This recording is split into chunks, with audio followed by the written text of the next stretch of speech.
to be able to play both sides. It's always been hip hop, but it was always quiet. It was always on a low. Right. The Cat Williams thing definitely blew it up, and also social media and podcasting. Yeah, podcast. Yeah. Everybody just getting on a podcast talking for hours. You start slipping out with some beef or somebody that, but there was always like joke stealers. Or that's not to play with, joke stealing. No, nothing to fuck around with. No. It was a big deal. The worst thing. Yeah. So there was always beef from what I noticed. But to me, like, especially like there's like different comedy worlds. There's like the urban comedy world. Then there's like the mainstream comedy world, which definitely means black and white, right? The urban comedy world always had drama, but it was always quiet because. Let's describe who's in the urban comedy world. Tracy Morgan. Mike Epps. Tracy Morgan can go in the urban, but he's more mainstream. When we saying mainstream, we saying pop. Like he's saying crossover. There's crossover. Yeah. Crossover, yeah. Let's say crossover. I like mainstream crossover. But like the people that I learned under when I came up. Adam Sandler, crossover. Yeah,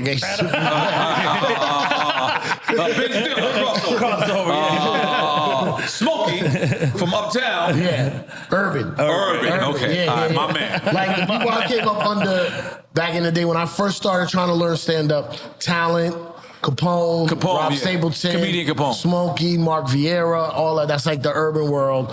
And then, but the thing about the urban world, they pay better. Like when I was doing them shows, when I first started coming up, they would pay me $200, $300, $400. They were drug dealers, right? Jesus. Not them.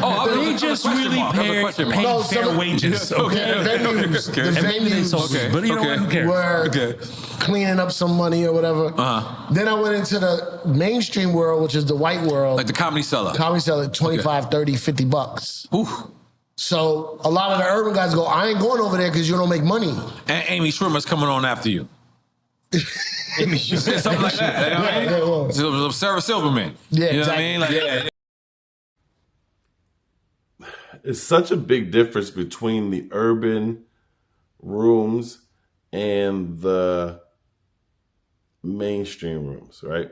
So like the mainstream rooms definitely don't pay as much if you're just performing, okay? If you're into production and you're able to produce shows and get people to come out and buy tickets, then I think both can be equally lucrative, right? I can definitely say that when I produced a show at a major comedy club, I walked home with 80% of the door, which is a great amount. Now, it would be better if it was 100% because that means I would be able to negotiate that, right? But 80% of the door is a large chunk, right?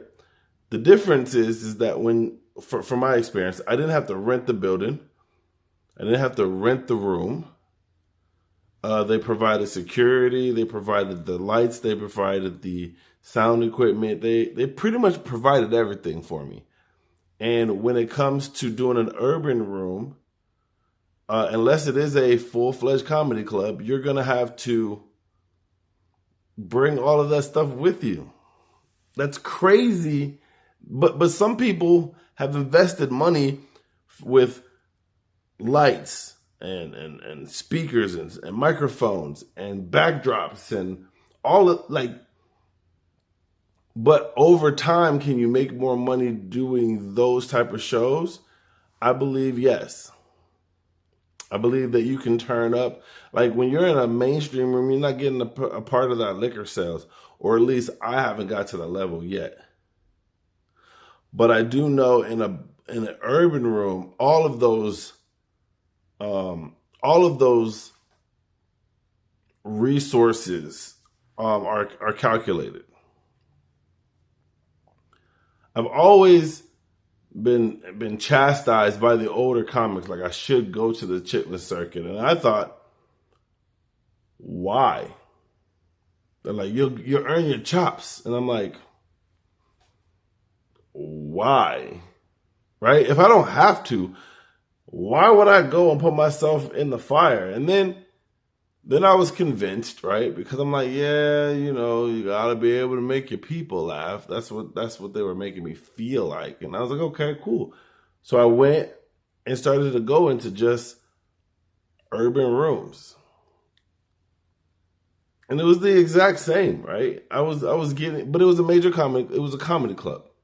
So it wasn't like I was just doing bars or shows that were just like pickups, right? And I was making no, I was making about the same. That's like the standard pay, right? Unless you're producing or unless you're a draw.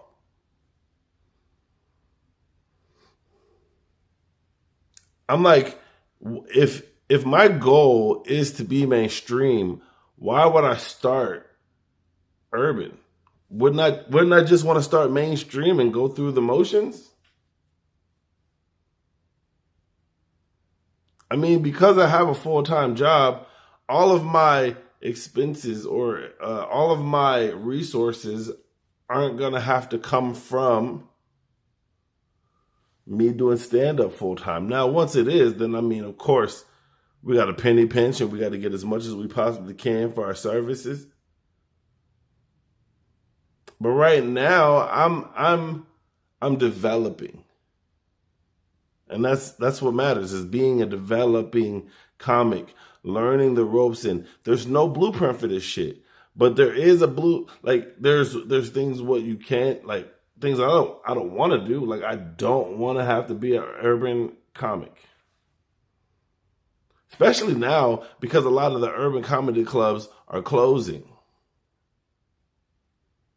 And they were like, back in the day, sometimes we couldn't even get in these mainstream comedy clubs. And I've been able to infiltrate. So the great debate, would you rather just be an urban comic or would you rather just be a mainstream comic or a hybrid of both? And I've made up my mind. I want to be a mainstream comic, and that's pretty much it. I realize there's only so many clubs in the country and so many comedians that want those slots. You got to outstand those other comedians or stick to the Chitlin circuit. So y'all tell me what y'all think. Chitlin circuit, mainstream. Who got it? Who's better? Who pays more? Let me know in the comments.